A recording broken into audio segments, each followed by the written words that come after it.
अब तक तो तुझे तेरी बीवी के एक्सीडेंट के बारे में पता चल ही गया होगा। चोरी छिपकर कायरों की तरह क्यों वार कर रहा है?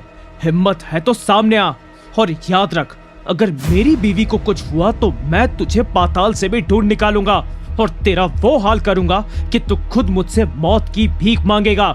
राजवीर सिंघानिया, ये मत भूल कि मैं अगर आज चाहता तो वो ट्रक तेरी बीवी और बहन को कुचल सकता था, लेकिन जो मजा तड़पा तड़पा के मारने में है वो एक झटके की मौत में कहाँ। तू अब ज्यादा से ज्यादा वक्त अपनी बीवी के साथ बिता, क्योंकि उसके पास अब बहुत कम समय बचा है। ये कहकर उस आदमी ने फोन कट कर दिया। राजवीर बेहद परेशान था। उसने समर से कहा कि इश्की को लेकर तुरंत उसके कैबिन में आए। इश्की समर के साथ राजवीर के कैबिन में आई। समर, तुम बाहर जाओ। जी सर।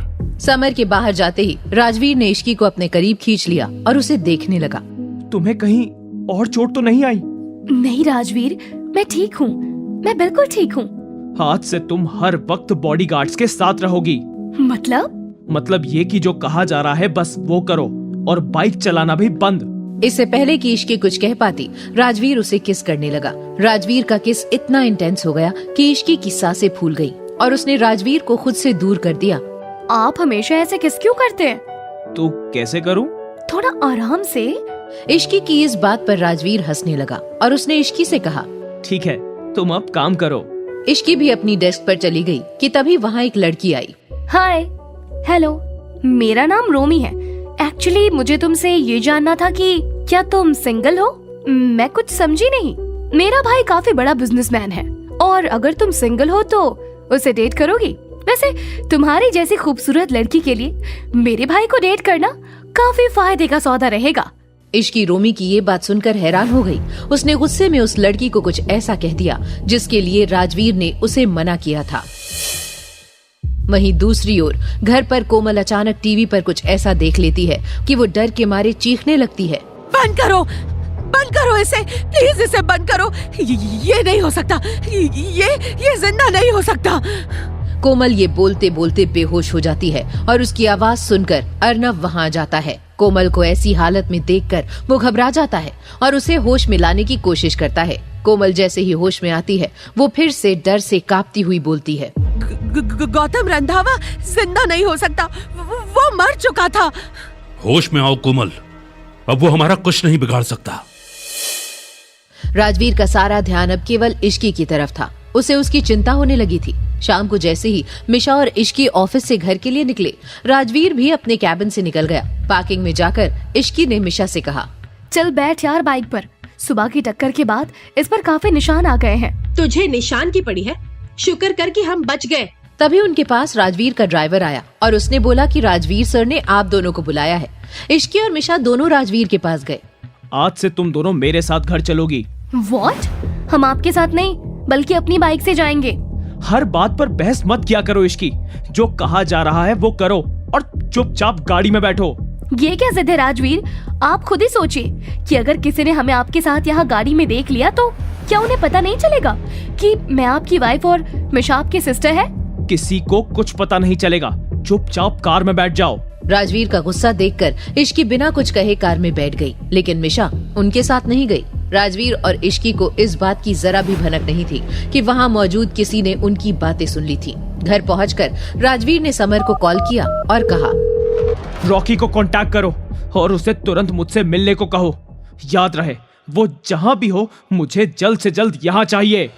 इश्की और राजवीर आए एक दूसरे के बेहद करीब। इश्की की कार से हुआ एक बड़ा एक्सीडेंट। इश्की और राजवीर की बढ़ती करीबी चुभ रही है किसी की आंखों में। इश्की और राजवीर एक साथ कार से घर जा रहे थे। राजवीर ने कार का पार्टीशन ऑन कर दिया और लैपटॉप पर ऑफिस का काम करने लगा। कुछ ही देर बाद इश्की ने राजवीर के हाथों से लैपटॉप ले लिया और उसके लैप पर जाकर बैठ गई और राजवीर को किस करने लगी। इश्की का ये बदला रूप देखकर राजवीर काफी शॉक्ड था, लेकिन उसे इस बात की काफी खुशी थी कि इश्की की दीवानगी उसके लिए बढ़ती जा रही है। राजवीर भी इश्की को किस करने लगा। दोनों एक दूसरे में इतने खो गए थे कि उन्हें आसपास का कोई अंदाजा ही नहीं था। और तभी उनके कान में एक आवाज आई, सर घर आ गया है। ड्राइवर की आवाज सुनकर दोनों ने अपने कपड़े ठीक किए और घर के अंदर चले गए कि तभी राजवीर को एक कॉल आया। ये कॉल उस इंसान का था जो राजवीर को घर में होने वाले हर एक चीज की पल पल की खबर देता था। उसने राजवीर को कुछ ऐसा बताया कि राजवीर ने तुरंत इश्की से कहा, तुम अभी जाओ और मिसेस सिंघानिया से मिलकर आओ। लेकिन यूं अचानक? सुना नहीं तुमने? अभी के अभी जाओ। इश्की बिना कुछ सवाल किए सीधा वहाँ से कोमल के रूम में चली गई। वहीं दूसरी ओर एक फार्म हाउस के सोफे पर एक आदमी बैठा हुआ था जिसके हाथ में एक तस्वीर थी। उसने तस्वीर को देखते हुए बोला, कब तक बच पाओगी मुझसे? तुम्हें क्या लगा था कि मैं तुम्हें ढूंढ नहीं पाऊंगा? लेकिन तुम नहीं जानती कि मैं तुम्हें पाताल से भी ढूंढ निकालूंगा। बड़ा तड़पाया तुमने मुझे, अब पे बैक टाइम। तैयार हो जाओ ऐसी बर्बादी के लिए जो तुम सपने में भी नहीं सोच सकती। राजवीर अपने रूम में बैठा था कि तभी उसे समर का कॉल आया। सर, मैंने मिस्टर रंधावा के बारे में जानकारी जुटा ली है। बोलो समर, क्या पता चला है तुम्हें? Sir, mister Randhawa. समर ने जो बात मिस्टर रंधावा के बारे में बताई वो सुनकर राजवीर हक्का बक्का रह गया और तभी रूम में इश्की आ गई। राजवीर इश्की को इन सब से दूर रखना चाहता था, इसलिए वो उसे अपने साथ लेकर बेड पर सो गया और इश्की को किसी भी परेशानी का अंदाजा तक नहीं हुआ। अगली सुबह राजवीर रेडी होकर ऑफिस निकल गया और मिशा और इश्की भी अपनी कार से ऑफिस के लिए निकल गए। कुछ ही देर बाद उनकी कार से एक आदमी आकर टकरा गया और ड्राइवर ने उसे बचाने की कोशिश करते हुए बहुत जोर से ब्रेक मारा। क्या हुआ? मैम, वो कोई गाड़ी से टकरा गया है। मिशा, हमें देखना चाहिए। जैसे ही मिशा और इश्की ने उसे देखा वो दोनों घबरा गई क्योंकि वो आदमी बेहोश पड़ा था। हमें तुरंत इसको हॉस्पिटल लेकर जाना होगा। दोनों ने उस आदमी को कार में लिटा दिया और सीधा हॉस्पिटल के लिए निकल गए। वहीं कुछ ही देर में ये बात राजवीर के कानों तक भी पहुंच गई। समर, अभी के अभी हॉस्पिटल जाओ और मुझे वहाँ की हर एक डिटेल चाहिए। कुछ ही देर में समर हॉस्पिटल पहुंचा जहां इश्की और मिशा मौजूद थे। मैम, आप ठीक हो? हाँ, लेकिन अभी तक तो वो आदमी बेहोश है। इश्की ने कहा ही था कि तभी वहां पर डॉक्टर आ गए।